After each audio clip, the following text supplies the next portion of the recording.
ठीक से लिस्ट देखकर मृत्युलोक से मनुष्यों को लाइएगा। पिछली बार की तरह गड़बड़ मत कर दीजिएगा। गड़बड़ हमसे नहीं, आपसे भी तो हुई थी।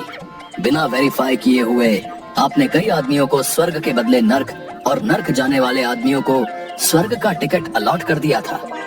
वो गलती भी आपके चलते ही हुई थी। आप ही नीचे मृत्युलोक में बिना लिस्ट वेरीफाई किए एक ही नाम और राशि के कई लोगों को एक साथ ले आए थे। जानते भी हैं आप कितना कंफ्यूजन हो गया था। कंफ्यूजन? और आपने जो वकील को स्वर्ग भेज दिया था, उसके बाद उसे नर्क शिफ्ट कराने में दांतों तले चने चबाने पड़ गए थे। वो तो भला हो एक नर्क वाले मोटे क्लाइंट का, जिसके कारण वकील नर्क में ट्रांसफर हुआ। वो वकील बोल रहा था कि धंधे के लिए तो वो नर्क में भी चला जाएगा। ठीक है बाबा, मेरी ही गलती थी। अब जल्दी से पृथ्वी पर जाइए आप। एक पल भी देरी हुई तो अनर्थ हो जाएगा।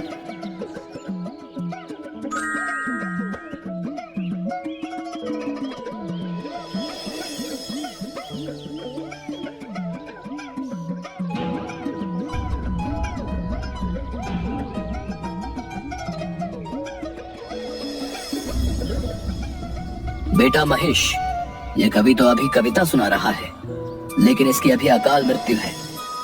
आओ इसे हार्ट अटैक देकर ले चलते हैं यहाँ से। मंच पर विराजमान अतिथि गण एवं श्रोतागण, वीर रस की एक पंक्ति आप लोगों को समर्पित कर रहा हूँ। अबे तिनके, एक हवा का झोंका आएगा तो न जाने किधर गिरेगा, लेकिन कविता पढ़ेंगे तो वीर रस की। वाह रे प्रभु, तेरी लीला तू ही जाने। चल भाई, तेरे पास 3 मिनट है, निकाल ले अपनी वीर रस की भड़ास। सुन ले ओ यमराज, चैलेंज करता है तुझे कविराज। आया है तू मुझे लेने आज, मुझे अपने श्रोताओं पर है नाज। बेटा महेश, ये इसे कैसे पता चला कि हम इसे लेने आए हैं? हमारे डिपार्टमेंट का कॉन्फिडेंशियल वर्क कोई लीक कर रहा है क्या? हमें तो लगता है कि पृथ्वीवासी हमसे ज्यादा मॉडर्न टेक्नोलॉजी का विकास कर लिया है। तुझे हो ना हो अपने भैंसे पर, लेकिन मुझे अपने कलम पर है नाज। अरे तू क्या आएगा बनकर मेरा काल, मैं खुद आ रहा हूँ तुमसे मिलने। अब तू अपने आप को संभाल। मालिक, ये कवि तो आपको ही टारगेट कर रहा है। अच्छा तो ऐसी बात है, ये ले हार्ट अटैक और चल मेरे साथ। कवि मंच पर ही हार्ट अटैक के कारण लुढ़क जाता है। यमराज जी उसे लेकर बोरे में डालकर महेश पर लाद देते हैं और दूसरा टारगेट पूरा करने चल देते हैं। दूसरा टारगेट की ओर चलो बेटा महेश। मालिक, अभी तो कवि का जीवन 1.5 मिनट बाकी था। देखा नहीं, तिनके सा कवि मुझे ही चैलेंज कर रहा था। अब बड़ा है बोरे में। चित्रगुप्त जी से बोलकर इसे नर्क में भिजवाऊंगा, देखना तुम। जी मालिक, अगला टारगेट लाइफ इंश्योरेंस एजेंट का है। अच्छा, मेरा नाम ले लेकर लोगों को डरा धमका कर इसने बहुत संपत्ति बनाया है, लेकिन खुद कभी भी मेरी पूजा नहीं किया। ये तो बड़ा नमक हराम निकला मालिक। सेठ जी, आप निश्चिंत होकर रहिए, ये प्लान ऐसा है कि आपको यमराज भी नहीं कुछ कर पाएगा। बेटा महेश, ये मुझे समझ में नहीं आता कि ये लोग अपना उल्लू सीधा करने के लिए मेरा ही नाम क्यों लेते हैं।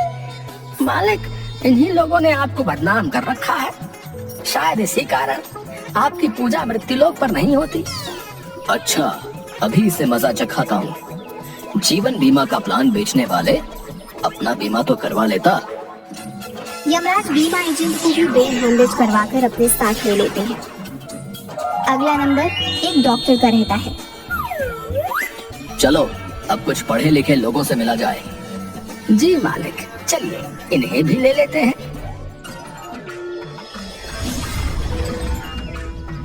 देखो भाई, तुम्हारे पेशेंट की हालत बहुत ही क्रिटिकल है। अगर 24 घंटे के अंदर ऑपरेशन नहीं हुआ तो यमराज ही इसका मालिक है। लेकिन इसको तो मामूली खांसी हो रहा है बस। डॉक्टर तुम हो या मैं? ये खांसी मामूली नहीं है, गले में फंगस बैक्टीरिया दोनों ने एक साथ अटैक कर दिया है।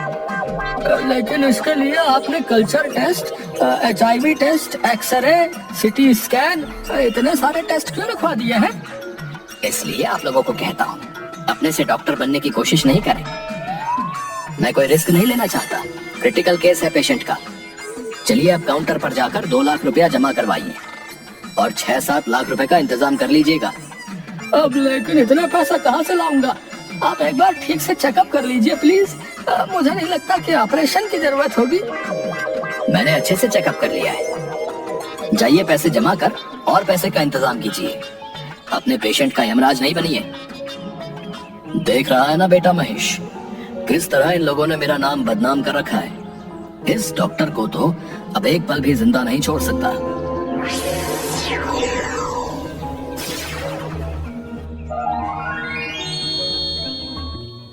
अब थक गया हूँ मालिक। लास्ट शमशान से तांत्रिक को लेकर हम यमलोक चल देंगे। इस मुर्दे को मैं आज यमराज से छीन कर लाऊंगा। बक्कड़ चक्कड़ चामुंडा, ये लाश अभी तू खड़ा हो जा। गिद्ध चील कौवा और बाज, खदेड़ा जाएगा यहाँ से यमराज। अच्छा बेटा, मुझसे तो अच्छे अच्छे तांत्रिक भागते हैं और तुम हम ही को खदेड़ रहे हो। चल बेटा महेश, तेरा आज का कोटा पूरा हुआ।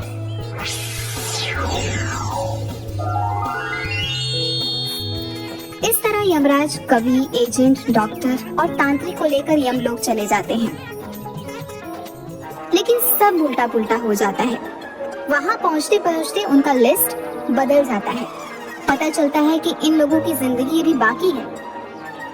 जो ओरिजिनल लिस्ट चित्रगुप्त जी ने दी थी, उससे यमराज का लिस्ट एकदम मैच नहीं कर रहा था। किसी तरह इसकी जानकारी उन चारों को लगती है, तो चारों स्वर्ग और नर्क के गेट के पास आंदोलन करने लगते हैं। कौन है वो मक्कार? अविलंब करो उसको गिरफ्तार। ज्योति से ज्योति जला देंगे, मारने वाले को मिट्टी में मिला देंगे। ओ कवि भाई, तुम्हें मल्टीविटामिन की जरूरत है, नहीं तो वेटिंग लिस्ट से निकल। यहाँ का कंफर्म लिस्ट में आ जाएगा। देख भाई कवि, तुमसे या जमाने से तेरी हालत छिपी नहीं है। हो सकता है हवा का एक झोंका तेरा अंतिम यात्रा का प्रबंध कर दे। इसलिए मैं तो कहता हूँ कि एक अच्छी पॉलिसी हमसे ले लो। तुम तीनों सुन लो, कोई भी जादू टोना, वशीकरण मंत्र, काल, यमराज, बुरी आत्मा तुम्हारा कुछ नहीं बिगाड़ेगा। मेरी असीम शक्ति उन्हें परास्त कर देगी। अगर तुम मुझसे सेवा लेते हो, सेवा चार्ज मात्र 50,000 रुपए। पता तेलिया मसान, ऑपोजिट शमशान। वहीं दूसरी तरफ यमलोक में इसी बात को लेकर बहुत हंगामा चल रहा था कि पिछले कुछ दिनों से ऐसी गड़बड़ी क्यों हो रही है। चित्रगुप्त जी द्वारा बही खाता वही पलटने के बाद पता चलता है कि मृत्युलोक के एक अमेरिकी निवासी, जो कि एक सन की वैज्ञानिक है, उसने अपने सुपर कंप्यूटर की मदद से यमलोक के बही खाता को हैक कर दिया है।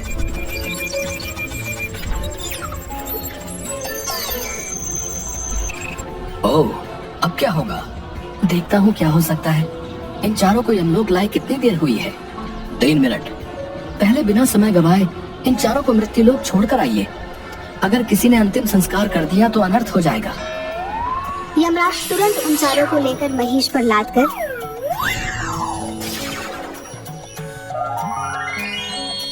मृत्युलोक पहुंचते हैं।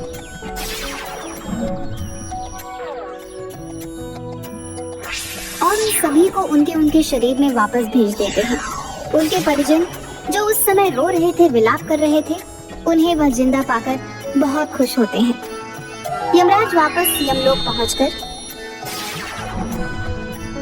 सन की वैज्ञानिक यमलोक के बही खाते के साथ छेड़छाड़ किया है, इसलिए उस सन की वैज्ञानिक को दंड मिलना चाहिए। हम चाहें तो अभी के अभी उस सन की वैज्ञानिक और उसके टेक्नोलॉजी को नष्ट कर दें, लेकिन हमारा हाथ भी सिस्टम से बंधा है। उस सन की वैज्ञानिक को मजा चखाने के लिए आपको पृथ्वीलोक पर जाना होगा। यही ठीक रहेगा। मैं अभी ही अपने महिष को लेकर निकलता हूँ पृथ्वीलोक के लिए। रुकिए, ये नक्शा ले लीजिए ताकि उस वैज्ञानिक को खोजने में आसानी हो। उसका सारा बायोडेटा लिखा हुआ है इसमें। यमराज और महिष दोनों अपना अपना गेटअप चेंज कर लेते हैं। यमराज जी अपना नाम यम्मू और महिष अपना नाम भैंसू रख लेता है।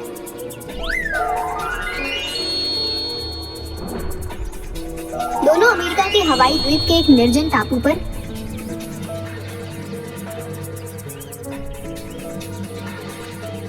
वैज्ञानिक को सबक सिखाने के लिए पहुंचते हैं।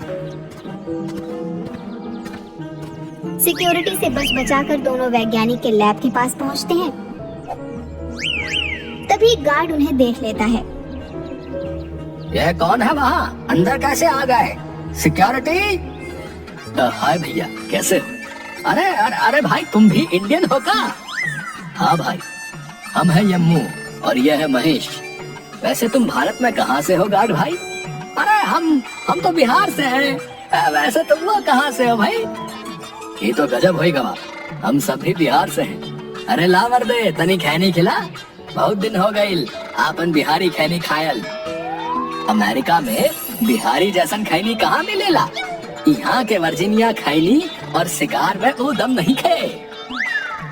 ये बात तो 100% सही बोला रहा कि यहाँ के खैनी में हुआ जैसन मजा ना बा। इला काल ही एगो चाचा से मंगाई ले बानी। इला हमार खैनी खा के देख, मर्दे खांटी बिहारी खैनी बा।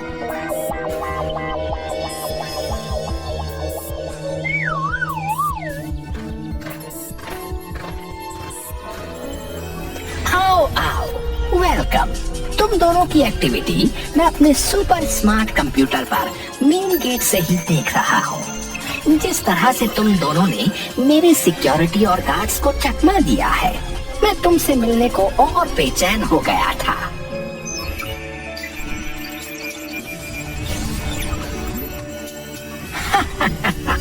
कैसा लगा मेरा स्वागत? अबे डागरा, हम आए हैं तुझे भेजने पागल खाना।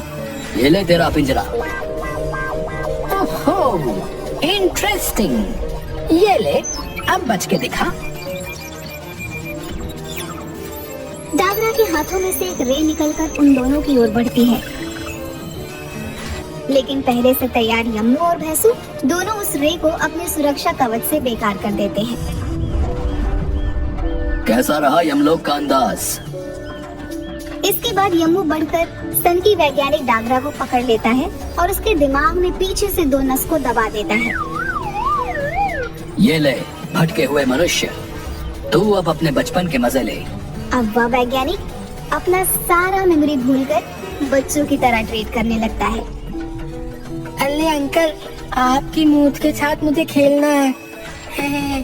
अरे बाबा, मैं तो बफेलो की सवारी करूंगा। उसके बाद यम्मू और भैंसू पूरे लैब को जला देते हैं। अब हमें जल्दी से यमलोक की तरफ निकलना चाहिए। ये नादान मनुष्य कहीं हमारे पल्ले ना पड़ जाए। हाँ प्रभु, जल्दी विराजिए, हम लोग निकलते हैं। और वहाँ से यमलोक वापस आ जाते हैं। अब यमलोक का सारा सिस्टम पहले की तरह काम करने लगता है।